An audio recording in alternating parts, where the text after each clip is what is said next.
जय श्री श्याम दोस्तों। Last video में हमने सीखा था कि रिस्क मैनेजमेंट हमें किस तरीके से करना चाहिए, ठीक है।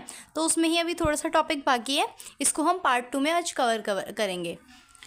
देखिए, हमने सबसे पहले क्या पढ़ा था? हमने सबसे पहले पढ़ा था RRR यानी कि रिस्क रिवॉर्ड रेशियो के बारे में, ठीक है। हमने पढ़ा था कि हमारा आइडियल रेशियो जो है 2:1 होना चाहिए, यानी कि हमें 2 रुपये टारगेट के लिए 1 रुपये हमारा SL होना चाहिए, यानी कि जितना हमारा SL उसका डबल हमें टारगेट रखना चाहिए, ठीक है।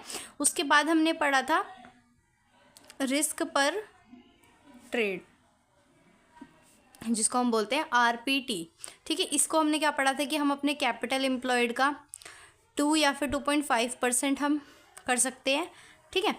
या फिर हम इसको अपनी मर्ज़ी से भी सेट कर सकते हैं कि हमें दिन के 500 रुपीज़ का लॉस रखना है, 1000 का रखना है या 10,000 का रखना है, वो हम अपने अकॉर्डिंग देख सकते हैं, ठीक है। उसके बाद हमारा आ जाता है रिस्क पर डे, जो कि बहुत ज़्यादा इंपॉर्टेंट हो जाता है रिस्क पर डे सेट करना, ठीक है, जिसको हम RPD भी बोलते हैं। वो कैसे हो जाता है? हमें लेनी है 2 ट्रेड्स इन अ डे, ठीक है। एक दिन में हमें 2 ट्रेड्स लेनी है। तो अगर हमारे मान लेते हैं कि दोनों ट्रेड में SL आ गया दोनों, तो ये हमारा 1000 रुपीज़ का क्या हो जाएगा? रिस्क पर डे हो जाएगा। रिस्क पर ट्रेड को अगर हम डबल कर देंगे तो हमें रिस्क पर डे मिल जाएगा, ईजी है ये, ठीक है।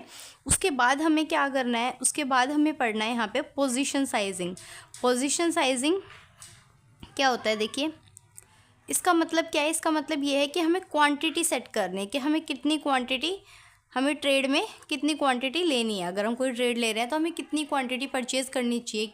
पोजीशन साइजिंग से हमें एक एग्जैक्ट वैल्यू निकल के आ जाती है कि हमें इतनी ही क्वांटिटी परचेज करनी चाहिए ट्रेड लेते हुए रिस्क मैनेजमेंट के साथ, ठीक है।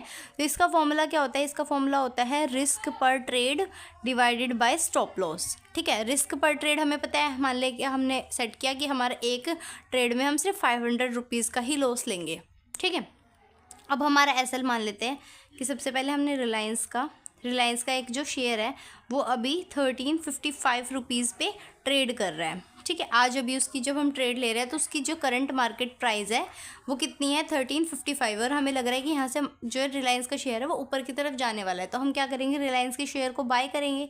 हम बाय तो करेंगे, ये तो हमें पता है, लेकिन हम इसकी कितनी क्वांटिटी बाय करनी है वो कैसे पता चलेगा? तो देखिए, हम मान लेते हैं कि हमने जो स्टॉप लॉस सेट किया है वो हमने कितना किया है? 1350 रुपीज़ का, यानी कि 5 रुपये का हमने SL सेट किया कि अगर जो प्राइस है रिलायंस का अगर वो 1350 आ गया तो हम अपने ट्रेड को एग्जिट कर देंगे। ये हमारा 5 रुपये का SL है। तो हमारा जो भी रिस्क पर ट्रेड है और जो SL है हमारा इन रुपीज़ या फिर इन पॉइंट्स में कि कितने पॉइंट्स का हमारा SL है, तो इसमें हमें 5 रुपीज़ का हमारा SL है, तो हमने क्या कर देंगे? इसको 5 से डिवाइड कर देंगे, यानी कि हमें रिलायंस के शेयर के हमें 100 क्वांटिटी परचेज़ करनी है, ठीक है। इससे ही आ जाता है।